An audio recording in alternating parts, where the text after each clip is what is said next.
My God. We do this because we love it, hey? Ooh, I'm back. Welcome to The Construct. Welcome to another episode. One second. Welcome to another episode. I'm back. I took a little bit of a break from YouTube and just creating content.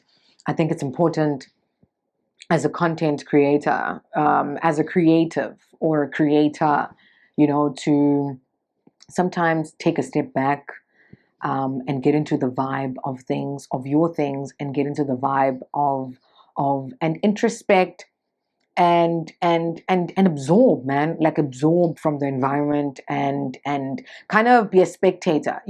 I think once you spend a lot of time kind of creating and being creative, I think with all creators, they'll all agree that you get to a point where you feel like you're starting to create from a selfish space, and that's because you're not really in tune with your environment anymore. And it just takes like a little break of you just shutting up and shutting your work down and just absorbing, and then creating like your own kind of vibe from that. So I did that. I did like a so just to kind of, like, I didn't want, especially when I'm doing like a channel such as this one, like, it's not about me, so I always need to constantly be creating content that is helpful. And in order for me to be able to help, I need to kind of observe. And that's what I did. I kind of took a break. Not took a break, but I slowed down with the public speaking because, I could public speak until, but, I didn't want to get, I didn't want to get too high on my own vibe, and it's just like I'm always talking and I'm not getting to a point where I'm actually intaking and listening. And I think that's what I wanted to do. I wanted to be more effective one-on-one and kind of track and see progress. So like the way that I've kind of been moving this year has been different. But okay, enough with the talking. Welcome to The Construct. Welcome to yet another episode. My name is Upili Legon Pemba, and welcome to the best construction channel in the land. Welcome. What I didn't want to do is when I kind of took a break, I wanted to kind of find the balance again between creating content for the people that I initially the creating content for people that are starting out in the business, and people that are generally trying to get like the South African construction company up and running, from a strategic point of view. But I also didn't want to outcast my students and the people that are still kind of just learning from the industry, who are not necessarily operating or want to operate yet. So I always want to kind of strike the balance, because I don't want to neglect the audience that I created this channel for, which was the guy at the back, the guy that doesn't know what to do and wants us to kind of break things into pieces. So before I start rambling again, I want to keep this video really short. I'm going to give you about 10 tips on, not 10, man, you mad. About 5 tips on, 5 tips, no, but about 5 things that I want us to consider in terms of just barriers, entry, navigation, and strategy when it comes to going into the construction industry. So today is the most basic of question. Like, a lot of people don't really talk about it because, like, it's just like, dude, like, I will find you inside. If you don't know how to figure it out, and if you're not swimming alone here, it's your curry. So the number one question is how to start a company, a South African construction company. If you know me and any of my companies, you know that I strive on being different. I strive on doing construction differently. We are not going to find the ways that the people that are striving in construction and the big boys and all of that, they had their own navigation tools. We one day will talk about it, but you need to understand that it's not going to work like that at that pace anymore. If we are going to create a really, if we are going to look at the survival of the industry, we need to come at it as entrepreneurs from a point of innovation that is driven by sustainability. We have to be able to sustain the industry. So when it comes to the hurdles that you are going to get, you are probably going to, the first one would probably be your financial capacity, which meaning that where are you going? You can't budget for something that you don't know. So the one thing when you think about construction and when you think about entering the industry is that you are you are here to provide a service. We are not a tenderer. You are a service provider. I think once you go into the industry thinking about it like that, then you are able to create solutions. So if you want to be creating a service, or if you're offering a service, then it has to have the optimum solution and that triumphs your competitor. So for you to be able to win those proposals, so once you get when you are initially starting out that company, and when you are initially applying and you're doing the whole CIDB, CPC, central database, all of that, you also need to creatively strategize what you are doing. This whole, no, oh no, I can do a lot of things and all of that jazz. It's not going to work, bro. Like, that's not how this industry is going to, like, I'm all good for being a jack of all trades. I'm all good. The saying goes on. So I understand the meaning of the jack of all trades, but I want you to understand that you have to find the greater meaning and the value in all of the trades that you are jacking at.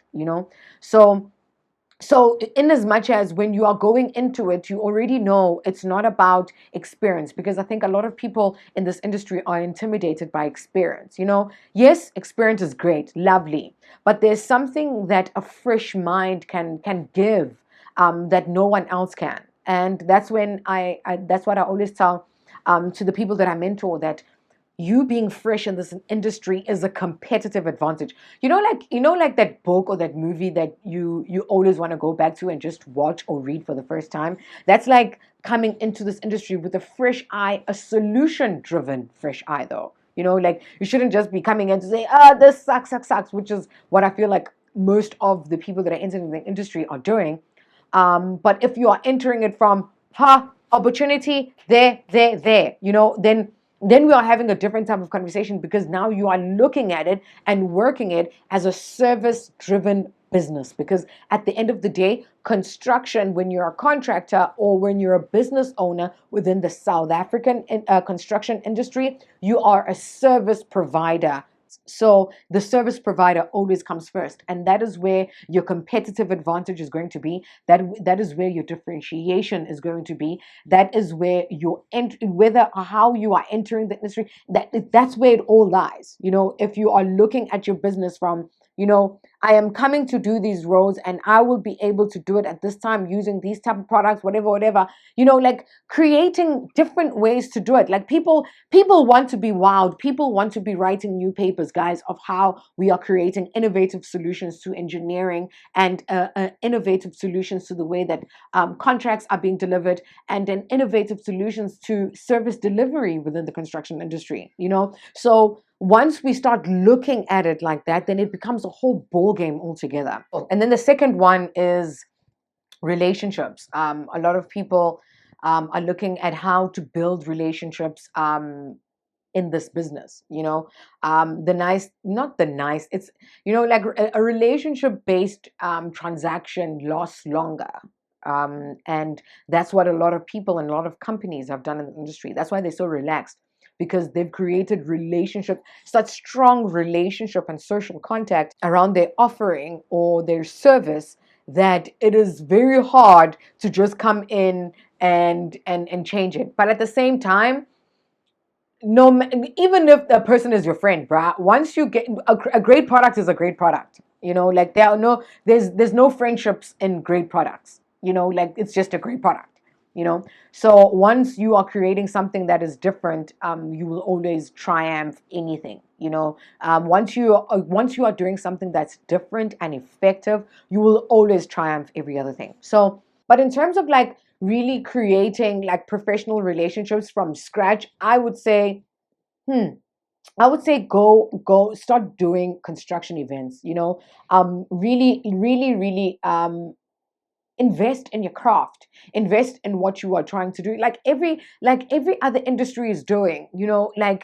Every other industry is doing, they always have a show reel on what they can do. If you are wanting to penetrate the professional construction space and you don't have a show reel of what you do and the value that it brings, then you're not serious. Like, I always tell my clients that you're not serious. And a show reel is not your brochure. A show reel is not your technical data sheet. A show reel is not your company profile. A show reel is how you intend to derive the best results from the things that you offer the industry. That is literally what a show reel is.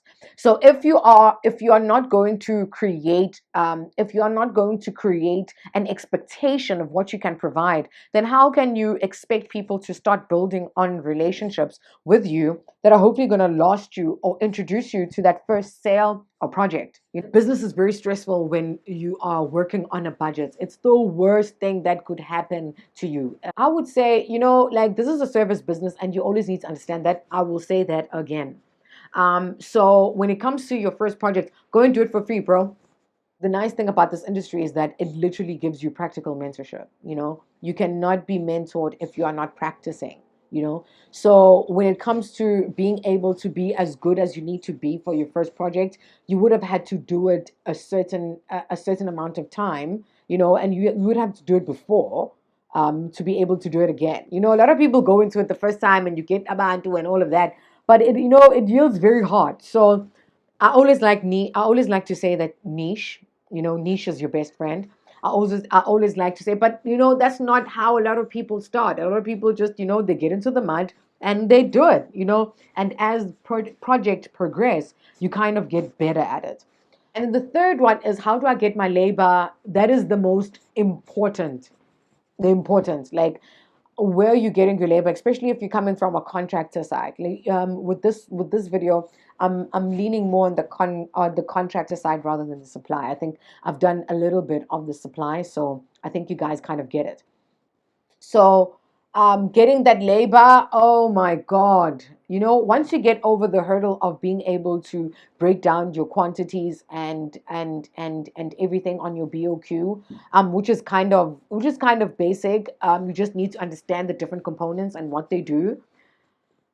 Finding people, qualified people, to be able to do it at the promised time frame your first time around is very hard. That's why my company offers free Gabion training for my projects, because I know how hard it is to get into a new product, and you can never let free training go to waste. If a company is offering to train you on a certain product in order to equip more of your labor for it, then go onto those opportunities. Find Obuti Bangagini, find people that you know that are looking for a job, three reliable, honest people, and start training them for different skill sets. And if you can, because like, people in construction, they keep their laborers here, bro. Like, they keep the laborers right here, because they know that you want people that you trust, that can do the job at a certain time frame, and at a low cost. So they, when it comes to them and their people, they keep them here. They just, and another thing, when you do get your people, make sure that you pay them right. Our booty that are paid right and that are respected kind of stay in companies a little bit longer than those that are just seen as oba fulabana bakumbai, or those people, they're just in, their PPE. Once you treat them like people, they stay with you a little bit longer. So that is another one. So I think, yeah, I'll end it there for this one. If we want to have this conversation a little bit more, let's start having conversations in the comments, guys. Thank you for coming on to another episode. My name is Upini Legon Pemba, and I hope this has helped. If you are watching from outside the club, get in, subscribe, like.